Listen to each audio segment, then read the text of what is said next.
The United States men's national team takes on Japan in their second friendly of the September window on Tuesday, September 9th at 7:30 p.m. Eastern Time in Columbus, Ohio. Columbus has usually been a sanctuary for the boys in the U.S. men's national team. Let's hope that Columbus has a little bit of magic left. I know we're not playing Mexico, but we really need it. Welcome back to the T26 channel, where we talk about all things related to the U.S. men's national team, and today we're going to preview the matchup against Japan. If you haven't already, hit like and subscribe because this is YouTube, and that's what you're supposed to do. You can catch this match on TNT, Telemundo, HBO Max, Peacock, Westwood One, and FDP. This is a very good Japanese side, and if we don't come into this match with the absolute best 11 available to us in this roster, we could easily get spanked for the second time in this camp. Let's dive into the history between these two nations, and then we'll get into the team form and key players, followed by projected formation and starting 11 for the US, and finally, my score prediction. There's not a ton of history between these two nations. They've only played 3 matches in their entire history, the first being in 1993, and the most recent being in 2022. Japan holds a 2-0-1 record over us, scoring 7 goals to our 4. For our team, the men out on the field have truly been playing like boys. We've looked lost out on the field for longer than I care to remember. We've looked so incredibly poor against every opponent outside of the minnows we played in the Gold Cup. Under Pochettino, we have a 10-7-1 record, with 5 of those wins coming against the likes of Trinidad and Tobago, Haiti, Saudi Arabia, Costa Rica, and Guatemala. We should roll those teams every single time. Any halfway decent opponent that we've played over the last year has made us look like amateurs. Japan, on the other hand, has looked very strong for a long time. They have 10 wins, 1 loss, and 3 draws dating back to September of last year, scoring 35 goals and conceding only 4 in that time. Yes, they're beating up on some of the competition like Bahrain and Hong Kong, but that's what you're supposed to do. That's what good teams do. Compared to us beating up on Guatemala and Haiti, that's expected, right? They're winning 6-0, 6-1. We're winning 2-1, 3-1. Something needs to change with our guys.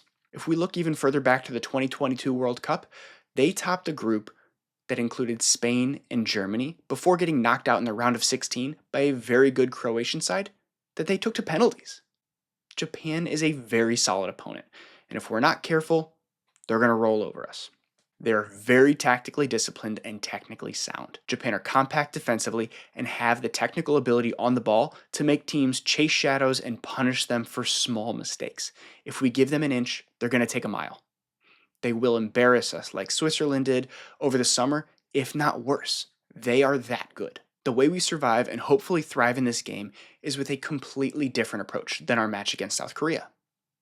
First, we saw a back 3 in the second half, and I think we need to roll that out again. We looked better, and we will have to defend more in this match. So having a 3-5-2 is really going to help us stay compact and clog up the midfield and hopefully disrupt more passing lanes. Second, no more experimenting.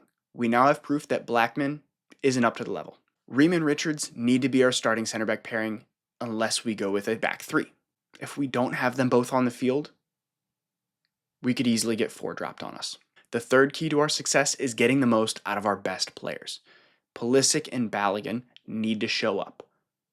Flo has to start, and Christian needs to remind us of why he's the best player that we've ever produced. If those 2 players don't play and don't play well, we're in for a world of hurt. They need to combine with each other. They need to create. They need to look and remind us that we do have some quality on this team. It's not our A roster. We're missing quite a few guys, but those players are good enough to make something happen against anybody in the world. Now that I've name-dropped 4 players that I think need to be in our starting lineup, let's get into the formation. And again, I want to see a 3-5-2. I want us to clog up the midfield and be compact. We should have Matt Freese in goal. He played well last match. Neither goal was on him. In our back 3, I want Banks on the left, Ream in the middle, and Richards on the right. I would have our midfield 5 consist of Serginho Dest as our right wing back and Tim Weah as our left wing back, with Adams, De La Torre, and Zendejas in the middle. After that, I'm going to re-emphasize it needs to be Pulisic and Balogun up top. And yes, I know what we're thinking.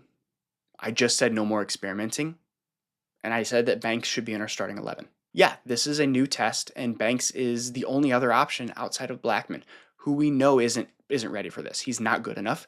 Let's give the young kid a shot. I'm leaving Luna and Berhalter on the bench because both of them have not looked strong against quality opponents.